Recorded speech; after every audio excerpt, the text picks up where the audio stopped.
dukora ibintu bitamenyerewe vrema. Ego me. Icambere na mbere turakora iyo bita electric fence. Electric fence rimwe dushira kuri clôture hejuru. Abasuma baza kwiba baca hejuru ntibasubira. Apfuye kuguruka gusa bayakubiswe. Pap. Kirazira gutaha muhira ushika uvyura abantu. Wovuye mu kabare cyangwa uvuye mu manza waborewe saa sita ijoro ukacutangura ngo ndi gunyugururire nyaruka. No. Nukugira nabo usanga yagutegereye. Ahubwo shika muhira ufyonde telecommande winjira ntibamenye ngene winjiye na umenye ngene wasoza. Iyi bayita parking. Ni parking mu buhe buryo kwe. Ndabukwereka ubwo buryo. Ni parking urana ku kibuga c'indege. Mu kwinjira iyo winjiye bigenda gute? Bahari agatike baguha. Hari agatike baguha. Yego. Ngibi vyageze muri DTech Burundi iri automatic. Yego. Mwavyumvise ko muri DTech utavyoroshe. Ni kuvuga ivyo twara tubona ko aeroport n'umunyagihugu wese ashobora kuvyigirira. N'umunyagihugu rero tugiye kuvyigisha ugwaruka abajene benshi. Niyo mpamvu navuze uti sinorondera jenyene. Harandi bajene naraharuye mbona uti harabari mikashi. I Burundi tuko turaraba yaba abakobwa abahungu nabari mikashi dufise benshi uzungurukiye muri ville yose ubona bari mikashi. Vuga uti no ifa kutwiza abanyamyuga akaba benshi. Inyuma y'inkuru nziza haba ari izindi nkuru ziri inyuma kugira ngo ushike kwibyo bintu byari bimeze gute. Kumengo ntivyoroshe. Guys, ibintu ntivyoroshe reka tuvuge kuva 2012 none aza South Africa. Ngiye South Africa ntivyoroshe muri jewe.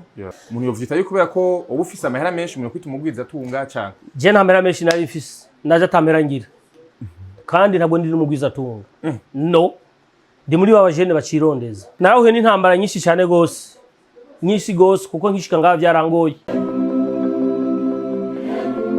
Welcome ladies and gentlemen. Turi muri Asiatic. Mbonye hano ikibanza ciza hari ibintu bidasanzwe vya technology byo ku rwego rwo hejuru muze tujana kugira ngo zo kutwereka bish bitandukanye hano on. Amahoro cyane. Yo, what's up? This is DTech Burundi. I'm here to make life easy while it is. Easy while it is. Karibu sana. Asante sana. Neza. Yeah, I'm good, bro. Ni ibintu ngahanya mu rumengo biraka gusa. Shaka uze kumfasha usigurire ibintu ngahanya wani musozo mukora ngaha ko mu rumengo n'ubuhinga budasanga kandi mutamenyere ngahanya mu Burundi. Mukora ibiki n'ibiki. Ivyo dukora ngaha muri DTech Burundi. Dukora ibintu bitamenyereye vrema. Ego me. Icambere na mbere turakora iyo bita electric fence. Electric fence rimwe dushira kuri clôture hejuru. Abasuma baza kwiba baca hejuru ntibasubira. Apfuye kuguruka gusa bayakubiswe. Pap. Yani aho intuze ararume bayavuze. Nubwo usinziye irakuvyura. Uje usanga wa musuma yaryamye hasi. Ajyamye hasi iminota 30 mugabo utevye shacomoka. Urumva nabo bamaze kumwumva. Rero muri DTech Burundi turakora electric fence hama turakora n'ama prota automatique. Prota automatique ni izi machine muri ko murabona ngaha. Kirazira gutaha muhira ushika uvyura abantu. Wovuye mu kabare cyangwa uvuye mu manza waborewe saa sita ijoro ukacutangura ngo ndi gunyugururire nyaruka. No. Nukugira nabo usanga yagutegereye. Ahubwo shika muhira ufyonde telecommande winjira ntibamenye ngene winjiye na umenye ngene wasoza.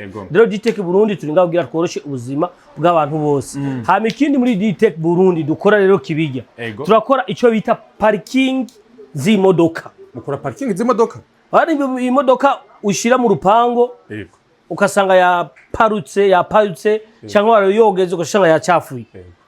Rero turakora ama parking. Izo parking dukora aha nta foto muga foto ni ma parking ya mamodoka ku buryo imodoka yawe iba iri protege warayogeze uzosanga isa neza nta zuba ntaki itanyagiwe. Rero ivyo nivyo muri DTech dukora Burundi. Urumva ko muri DTech Burundi dukora ubuhinga dukora ibintu bigezweho kandi biri ku mwanya. Muri DTech hari n'ibindi turagiye turakora ama stand TV. Stand TV urazibona ntacyo tudakora. Stand TV nizi ushaka turagukorera canke tukaguha ukaza ukagura materiel. Wifuza ko tugukorera turagukorera wifuza kugura uragura. Mugari cyo kibagiye arico kiri imbere gose kandi kabijya. Iyi bayita parking. Ni parking mu buhe buryo kwe. Ndabukwereka ubwo buryo. Ni parking urana ku kibuga c'indege. Mu kwinjira iyo winjiye bigenda gute? Bahari agatike baguha. Hari agatike baguha. Ngibi vyageze muri DTech Burundi. Muri DTech Burundi ibi rero turabikora turakwinstallira izi parking. Ukaja ukinjira dufata akarorero kwa Sioni cyangwa isoko cyangwa ahantu hari hose. Hitwa kari public mu bantu. Winjiye indani. Umanza gutora carte ngaha. washika indani ukakora ivyo ukora ukariha ukagaruka ugasubizamo ukongera ukariha ikakugururira ukinjira iri automatique. Yego mwavyumvise ko muri DTK tutavyoroshe. Ni kuvuga ivyo twara tubona ko aeroport n'umunyagihugu wese ashobora kuvyigirira. N'umunyagihugu rero tugiye kuvyigisha ugwaruka abajene benshi. Tugiye kwigisha abajene nk'abajene barenga 100. Kuko turafite training. Formation bagiye gukora. Tugiye kubigisha ibi bintu tugiye gukora muri DTK Burundi. Umva muri DTK ko tutavyorosha. Guys twagiye. Turakora ama cuisine moderne. Ama cuisine moderne mu nzi wa hakama hasukuye hasa neza.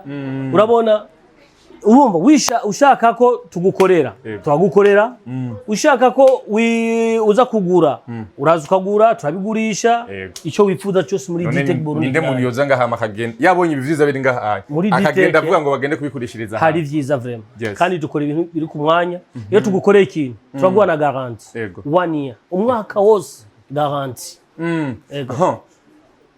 Inyuma y'inkuru nziza haba ari izindi nkuru ziri inyuma kugira ngo ushike kwibiyongera zari bimeze gute kumengo ntivyoroshe. Guys ibintu ntivyoroshe reka tuvuge kuva 2012 no naza South Africa.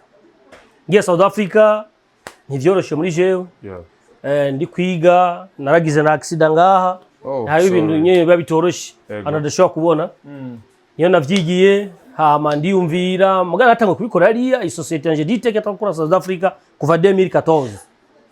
Narakuze South Africa. Ndafise ivyo nakoze ndafise n'amazu noba nubatse. Nyimba n'umunsi harimo n'igisata cyo kubaka. Ni kubera ko hari n'amazu nubatse South Africa. Narakoze ibi bibona niko ndakora ngaha siko ndabikore ngaha i Burundi gusa. Nabikoreye nyuma y'igihugu. Muga mu nyuma niko kwiyumvira nekashike mu gihugu iwacu nzo kubikorerayo. Niyo n'umunsi mumbona ngaha DTK Burundi ubona ko turiko turakora igikorwa cyacu cya misi. Abenshi ngiyo bamaze kuva mu mahanga baza bafise amafaranga menshi kugira ngo baze gukora ibindi bitandukanye ngaha. Uyumviriye ku rundi gwaruka kumbere uzoza kubikora. Umuntu yovyita yuko kubera ko ubu ufise amahera menshi umuntu kwita umugwiza atunga cyane. Je nta amahera menshi nari mfise naje atamera ngira. Kandi ntabwo ndi umugwiza atunga. No. Ndi muri babajene bacirondeza. Ucumve neza. Ndi muri babajene bacirondeza bako bararondera. Rero niyo mpamvu navuze uti sinorondera jenyene. Harandi bajene naraharuye mbona uti harabari mikashi i Burundi tuko turaraba yaba abakobwa abahungu nabari mikashi dufise benshi uzungurukiye muri ville yose ubona bari mikashi vuga uti no ifa kutwiza abanyamyuga akaba benshi tube benshi natwe abanyamyuga tube benshi kuko tube abanyamyuga benshi nitwe twubaka igihugu tuca tucubaka iyo technology kuko tuzakwigishije ibintu biri high level. Yes nugira umuntu ashike kwino bintu abaho n'intambara nyinshi zidasanzwe tuvuga yuko vyari vyera igihe cyose atanambara huye natwe. Narahuye n'intambara nyinshi cyane gose nyinshi gose kuko nkishika ngaha vyarangoye kugira numvise abanyagihugu narabikorera abantu nkabikora kuri free nkakora ubwaguze kugira ngo nzo gupresent ikintu umuntu uza kumwereka ntebaragihagenje nakoze wazi gutwara umuntu ugiye kumubwira ngo je ndakora ibi mugabo wabikoze none naragenda nkabikora ku buntu kugira ngo nze kwereka abantu je nagikoze ndamuha karorero aho nakoze abone intercom abone portail automatique. Iyo mvuze intercom ni ya sonnet turi hanze kuri portail usiku ugafyonda uravyumva utiruragorana uyifyonze hari indana cha kubona agasha kwitabaro wifuza iki hama kakugururira yamanje kuvuga yamanje kumumva ariwe kuvuga umuntu udakeneye ntumugurira ufitiye ideni uwo nakenewe uravyumva ko rwose ubuzima muri DTK nakasabutu rero ni ivyo guys. Murakoze cyane gose. Thank you very much. Merci beaucoup à tout le monde. Merci de m'avoir accueilli aujourd'hui. Comme je l'ai dit tantôt, moi c'est Dominique Savio Jengwe, consultant commercial à Centurion System. Je suis très content d'être là aujourd'hui à l'un des points de vente de DTK au Burundi. Et comme vous pouvez le voir, il représente valablement la marque Centurion. C'est pour cette raison que je suis venu, pour soutenir notre partenaire agréé au Burundi. Et je tiens à mentionner que DTK s'approvisionne directement chez Centurion System en Afrique du Sud. Donc c'est pour ça que vous pouvez recevoir des produits de qualité. Je viens aujourd'hui au Burundi pour visiter notre partenaire DTK, représenté ici par M. Désiré. Et aussi, j'ai profité de cette opportunité, accepter l'invitation de visiter le point de vente, l'un des points de vente que nous avons, comme vous pouvez le voir vous-même ici. Monsieur Désiré, merci encore une fois de plus de m'avoir invité. Et comme je vous l'ai dit, Vous nous avez visité au mois de mars. Je vous ai dit je viendrai et je suis là. Nous allons passer une semaine très intense, une semaine intense dans des formations théoriques, pratiques, commerciales, marketing. Donc, tous ceux qui y participeront, ils partiront avec beaucoup de choses gagnées. Merci. natwe turanezerewe cyane rwose twakiriye umushyitsi wacu w'iteka yaje ava South Africa aje kudufasha igikorwa cha DTech Burundi kugirisha training nga twatanguye iki gikorwa kuva 2018 nibwo bwa mbere batugendeye mu Burundi. Bisigura ko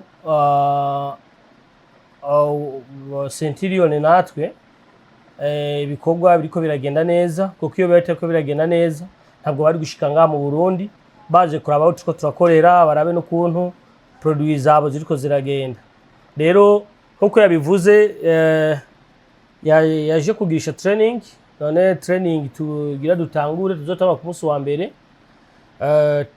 Turizera ko bizogenda neza, tuzogira aba technicien bari qualifié muri aya training mu kuvyerekeye ama machine ama D5 D6 Pris hama nama gate moto nama parking. Rero kuri produits za Centurion ni produit vraiment nziza cyane gose, nziza kandi gusumbya za machine zimwe bakura mu Bushinwa. Izi amatara agiye irakora, irafise nk'imisi 3-4 iriko irakora amatara yagiye. Rero murahawe ikaze muri DTech, tubaye ibintu vyiza, ibintu biri ku mwanya. Dusanzwe dukorera muri DTech, hama ikibanza dukoreramo dukora muri Asiatique, kati Asiatique Avenue Hangwa numero 19, iruhande yo kwa Radak aho bagurisha amamoto. Birarabana. Hama umunsi wo kugira training nayo tuzoyigira ejo azore 20 itaki 20 niyo tuzotangura izo mari misi 3 tukazoyigirira kuri face à face ahahora hari face à face hari restaurant bita Nice Restaurant Cafe niyo tuzoyigira iyo training izo mari misi 3. Umunsi wa gatanu turafise ico bita soirée de gala ari umunsi wo gutanga ama certificat y'abazoba bageze mu ico kibanza, abazoba bakoze, abazoba bize izo nyigisho tuzoba tubanze mu minsi. Abemerewe kuja kugira izo nyigisho ubwa mbere twafatiye ku abafise ama diplome abize ivya electricité ba electronique. Hama mu nyuma turavye twasanze hariho n'abandi boba babuze ubwo buryo bwo kwiga izo amashure mugabo bakaba bafise izo mpano. Nuko gusha kwiyumvira ati umuntu wese isiko ko umunyamyuga abishoboye yoza akagira iyo nyigisho. Hama tumaze kuvyumvira uko neho guca rero tugira dutegura ukuntu rero boza mu izo nyigisho abo bantu twiyumviriye.